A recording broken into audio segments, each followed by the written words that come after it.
Ô, gente, eu acabei de receber uma mensagem aqui. Eu tô emocionada mais uma vez, né? Porque Deus, nossa, está abençoando tanto que vocês não fazem nem ideia. O pessoal do Esporte Clube Vermelhense vai fazer um jogo beneficente e todo o dinheiro que arrecadar na portaria vai ser destinado ao meu tratamento.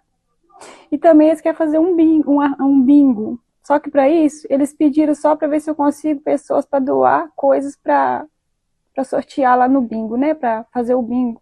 Aí eu peço que se tiver alguém que queira doar alguma coisa para poder fazer o bingo lá, para entrar em contato comigo, mas eu tô grata demais a Deus, sabe? É tanta ajuda que a gente nem imagina, sabe? Que é Deus demais. Então eu fico muito agradecida.